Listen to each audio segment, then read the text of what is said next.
안녕하세요. 체크 매니저입니다.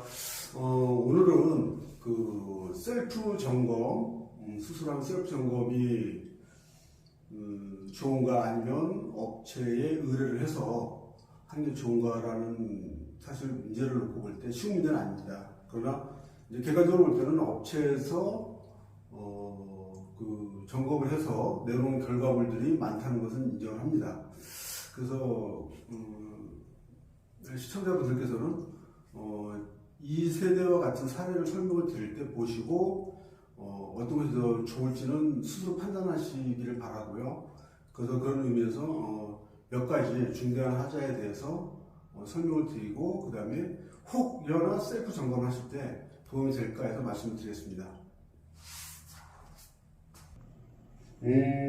흔히들 안에 있는 내부는 보시는데 외부를 놓쳐서 하자를 발견 못하시는 경우들이 종종 있습니다. 그것이 바로 이제 외부 창호용 코킹의 마감 상태를 놓고 말씀을 드리는 건데요.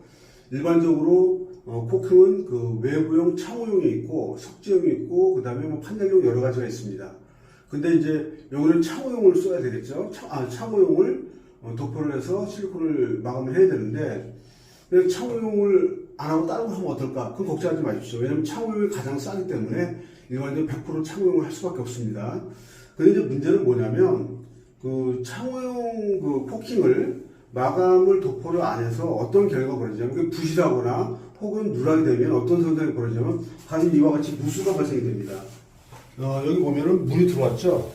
이것이 왜 물이 들어왔을까요? 코킹이 불량하거나 혹은 누락이 되거나 여러 가지 원인 때문에 이제 물이 들어오거든요. 그래서 코킹을 쓰는 이유가 이게 방송이거든요. 코킹은 다 방송이기 때문에 방수를 하는 거거든요. 그래서 저기 한번 좀 문을 열어볼게요. 지금 여기를 보시면 이쪽에 전체적으로 부실한 부분이 좀 보이긴 하는데 그쪽으로 타고 들어왔다는 얘기죠. 그래서 이제 일반적으로 코킹 이런 거 같은 경우도 사실 어떻게 보면 이게 지금 아크릴 같은데 이런 부분도 촘촘히 싸졌죠. 싸주고 이제 좀 부실한 부분도 좀 보이고 하는데 그 핵심은 방수형 그다음에 외부 창호형 코킹을 제대로 쌌는지 안 쌌는지 그걸 셀프 점검을 하실 때 꼭 창문을 열고 창문을 여시고 전체적으로 다 확인 한번 하셔야 됩니다. 그래서 누수라든지 그런 것이 누수라든지 그런 것을 미리 발견을 해서 입주 전에 하자 모습을 꼭 보셔야 됩니다. 그리고 건축물의 기본이 수질, 수평, 직각이 다 맞아야 됩니다. 왜냐면 건축이 기본이거든요. 근데 이제 여기 같은 경우를 보면은 골조면이 다 틀어졌어요. 우리가 일반적으로 허용 오차를 2%로 보고 있습니다. 총 길이의 2%로 해서 하자가 아니라고 건설에서는 얘기를 할 겁니다. 여기 사례도 그래요. 여기 사례도 허용 오차 안에 들어가는데 그러나 여기 같은 경우는 총 길이가 이쪽 면을 놓고 보면 한 3m가 안 됩니다. 3m가 안 되는데 이 직각이 30에서 40mm가 틀어졌어요. 자, 지금 저희들이 이 아파트를 점검을 하면서 이 세뿐만 아니라 다른 세도 직각이 안 맞는 게 굉장히 많습니다. 근데 여기 좀 사심들이 굉장히 특별하죠. 근데 이제 허용 오차 안에서 한 10mm나 15mm 빠질 거예요. 그래서 아마 건설회사에서는 허용 오차가 아니라고 주장을 하지만 그러나 보기 싫은 것도 하자라고 생각을 하시면 됩니다. 자, 이거 볼게요. 이걸 보면 지금 여기가 제가 내장기를 띄워봐도 231, 그 다음에 70입니다. 거의 40mm 차이 나는 거예요. 요 길이에서 직각이. 그러면 이로 인해서 피해가 예를 들어 기능상의 문제가 없지 않느냐? 그래요. 문제 없습니다. 아까 말씀드린 것처럼 허용오차 범위를 벗어나서 하자를 인정받기 이전에 예를 들어 아까 말씀드린 것처럼 건축의 기본은 수직, 수평, 직각입니다. 그래서 이제 그런 부분에 대해서 또 보기도 싫고 그래서 이런 부분을 건설사님 충분히 어필을 하셔야 됩니다. 어필을 해서 뭐 허용오차 아니라고 얘기를 할지 모르겠지만 그러나 이제 그 이로 인해서 여러 가지 문제점이 발생이 됐다는 걸 말씀드리고 좀 안타깝죠. 좀만 더 틀어졌으면은 하도는 좀 받겠지만 그냥 못 받았으니까. 근데 이런 부분은 사실 어떻게 보면 입주자님들 모르고 넘어가면 조금 더 편할 수도 있겠죠. 아까 말씀드린 것처럼 건물의 직각이 안 맞아 뒤틀려서 어떤 현상들이 벌어지냐면 바로 이런 겁니다. 여기 보시면 타일에 일자로에서 맞아야 틈새가 너무 벌어졌죠. 이게 줄눈이 여기다 줄눈으로 110m를 다 채웠습니다. 건물 자체가 뒤틀려서 안 맞으니까 이런 식으로 자꾸 여기저기 이런 게 발생이 되는 거예요. 되게 보기 싫습니다.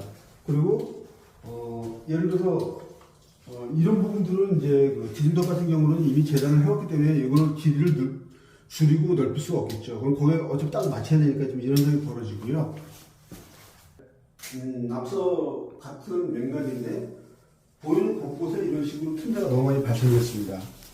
이런 식으로 보시면 이건 타일 재단이 잘못됐을 뿐더러 여기 보시면 여기도 감전선으로 뚫고 맞지가 않죠.